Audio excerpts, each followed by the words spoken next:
Guys, हम हिंदी साहित्य में कुछ और क्वेश्चन पढ़ते हैं तो वीडियो शुरू करते हैं। निम्नलिखित में से कौन सी छायावादी शैली की प्रमुख विशेषता नहीं है? तो यह इतिवृत्तात्मकता। किस विकल्प में रचना और प्रकाशन वर्ष सही नहीं है? तो सही नहीं है ये सी, कमानी प्रसाद 1938, ये 1935 है गाइज। छायावाद के संदर्भ में निम्नलिखित में से कौन सा कथन असत्य है? तो ये है ये, छायावादी कवियों ने प्रधान रूप से प्रणय की अनुभूति को व्यक्त किया है, यह असत्य है। छायावाद के संदर्भ में इनमें से कौन सा कथन गलत है? तो यह है सी, छायावाद की राष्ट्रीय संस्कृति काव्यधारा के एक प्रमुख कवि राधा कृष्ण दास हैं, यह सत्य है। दुखी जीवन की कथा रही क्या कहूँ आज जो नहीं कही, उपयुक्त पंक्तियाँ किस कविता से उदित है? तो यह है सरोज स्मृति से।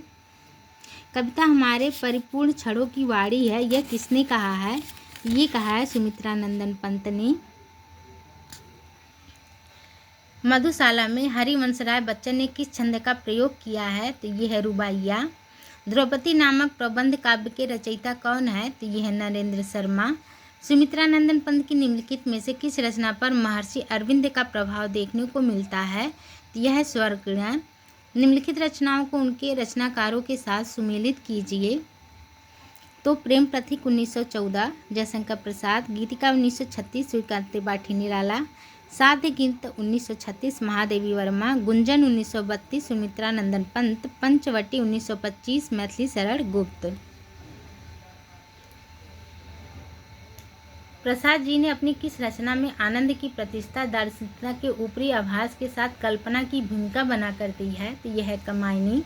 किस धारा का काव्य भौतिक तथा आध्यात्मिक के दैत्य और संघर्ष की ज्वलता आधुनिक समस्या से जूझने का प्रयास है? तो यह है छायावाद। काव्य आत्मा की संकल्पात्मक अनुभूति है, यह कथन किसका है? तो यह है जयशंकर प्रसाद का। सुमित्रा नंदन पंत की काव्य कृति नहीं है, तो नहीं है, यह है दीपशिखा। कमानी में कौन सा सर्ग नहीं है? तो यह है लोभ।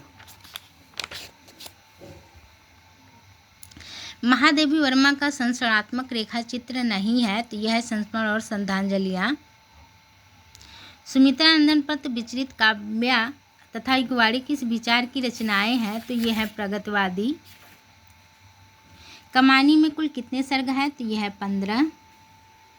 चिंता, आशा, श्रद्धा, काम, वासना, लज्जा, कर्म, ईर्ष्या, ईड़ा, स्वप्न, संघर्ष, निर्वेद, दर्शन, रहस्य और आनंद।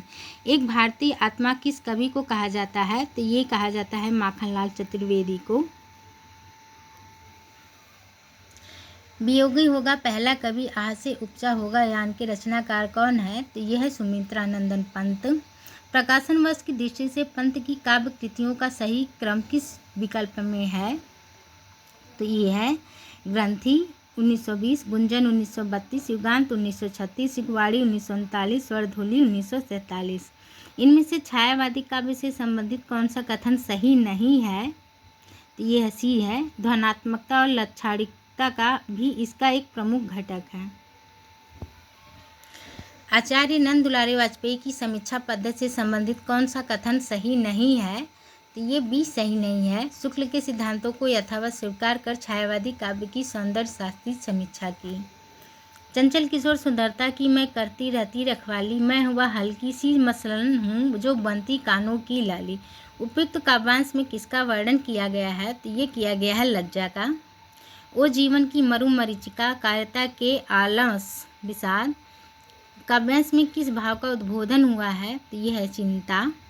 उज्जवल वरदान चेतना का सौंदर्य जिस सब कहते हैं, जिससे अनंत अभिलाषा के सपने सब जगते रहते हैं। प्रस्तुत पंक्तियाँ कमानी के किस सर्ग से उदित है? तो यह लज्जा सर्ग से।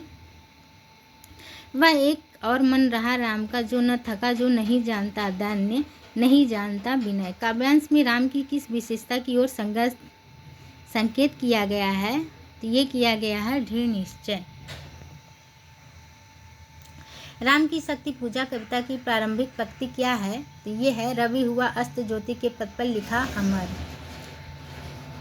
संसार का सारा कारोबार बच्चों को खिलाते पिलाने सुलाने आदि के लिए हो रहा है और इस महत्वपूर्ण कर्तव्य में भूल न होने देने का काम माँ नामधारी जीवों को सौंपा गया है। यह किसका कथन है? तो ये कहा है महादेवी वर्मा का कथन है।